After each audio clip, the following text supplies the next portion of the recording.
So it's very easy to ascribe all success to fiddling because it's a little more difficult. It requires much more expertise to try and judge excellence. Now, on this, Dhirubhai Ambani famously said, "What have I done that every other businessman has not?" And there was no answer. Same thing can be said of Adani.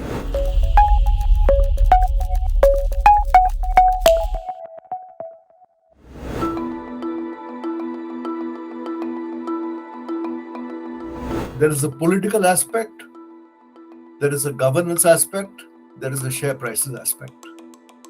The political thing is there have been a large number of allegations by the Congress and other people that Adani has got where he has got entirely because of political connections, and that they are claiming Hindenburg report is a sure sign of crony capitalism. There are others who say, in fact, it is a sign not so much of crony capitalism, share manipulation, share price rigging by various means. This is a separate allegation. I have raised a separate issue altogether that I was worried about the Adani group even before Hindenburg report. I said, look, without doubt, this is a highly talented businessman. I mean, to take this patch of desert in the Kutch called Mundra and convert it into India's largest port, it's a fantastic feat.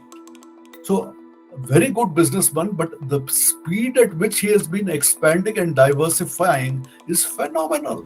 I mean, just recently, he is taking up 6 airports, suddenly diversifying into cement. He's going to set up a big port now in Haifa in Israel. So, too much, too fast on borrowed money.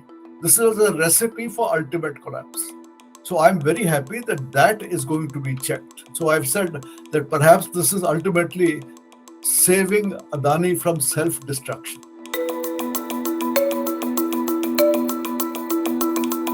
For people who don't understand business enough, people understand manipulation, people understand bribes, they don't understand business. So it's very easy to ascribe all success to fiddling because it's a little more difficult. It requires much more expertise to try and judge excellence. Now, on this, Dhirubhai Ambani famously said, "What have I done that every other businessman has not?" There was no answer. Same thing can be said of Adani. Please let us not pretend that political manipulation was invented after Mr. Adani came on the scene. More than that, let me put the other way around. If you cannot manage the politics, you are dead. And this applies to everybody. I don't care. Tata, Birla, Sigania, it doesn't matter who you are. You have to manage the politics. So that is part of the deal.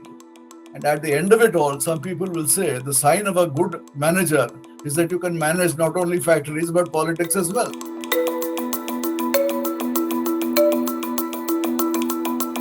A company of excellence in terms of professional management.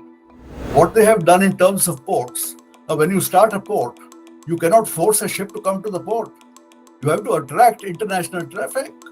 And you will find in India where the ports are coming up and the bids take place, the biggest guys in the world, Maersk, Dubai World, Ports Authority of Singapore, they're all out there. The one person who is able to beat the global giants in these tenders is Adani. It's a sign of a, people keep saying monopoly. There is no monopoly, sir. There is bidding for these ports. Without doubt, Mr. Adani would have got a favor here or there. Without doubt, he would have got one or two things without bidding. But let's be clear. Historically, there was hardly any bidding. In the license permit Raj, there was no bidding. There is more bidding today. There is more competition today than ever before. So Mr. Adani has come up in conditions that are more competitive than before, not less competitive.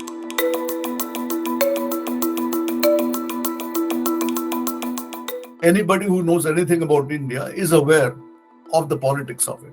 It's not new. And as you see, Mr. Rahul Gandhi has been screaming himself hoarse on Anil Ambani, 35,000 crores on Rafale, 10,000 crores submarine. The screaming has been taking place all the time from the biggest opposition parties. So at the end of it all, you will also see that Mr. Anil Ambani is bust. So even if you have all the political connections, even if you started off by being the richest, in Indian conditions, that's not enough. You need the skills as well. Not only that, let me say that the world over, if you look at some of the Asian tigers, look at South Korea. The chaebol that they had, were they not crony capitalists? Did they not have connections? They did. Was it not the same case in Malaysia? Of course it was. Was it not the case in Thailand? Of course it was. So in many successful third world countries, we know that there have been links between some business houses and some political parties. It is not new. So you say, are things worse today?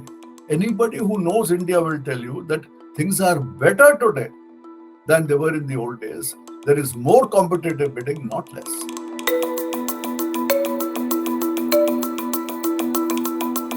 You will remember there was this company called Enron, seventh largest company in the whole world, much, much bigger than other. Seventh largest company in the world.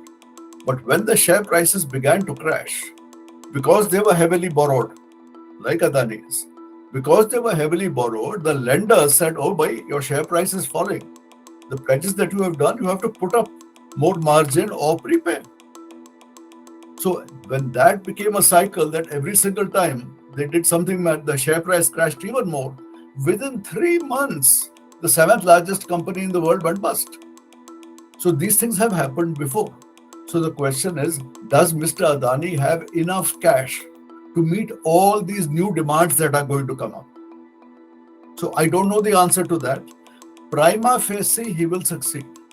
He has, unlike Enron, which was fiddling its profits, without doubt, Adani has a large number of profitable companies. Is the profit enough to meet all these demand calls? I don't know. I suspect it will be enough, but let us see.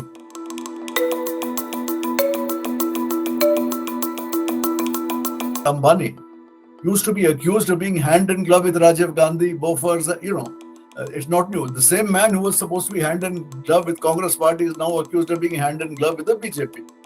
And the plain and simple fact is that as far as businessmen are concerned, they say, we are not close to this party or that party. We try to be close to whoever is in power. And if I'm in Bengal, I will try to be close to Mamta. And if I'm in Tamil Nadu, I'll try to be close to Stalin. And that this is part of politics. So when you say what will be the political fallout, when I see what was the political fallout of all the allegations against Anil Ambani, the answer is basically there was no real impact. Yes, there were many accusations. Chaukidar chor hai, you heard all those allegations. Did it actually result in political consequences? No. So in India, the badiyas are always suspect. In any case, people keep saying, politician, businessman, crook. All of that is there. But it's not getting any worse.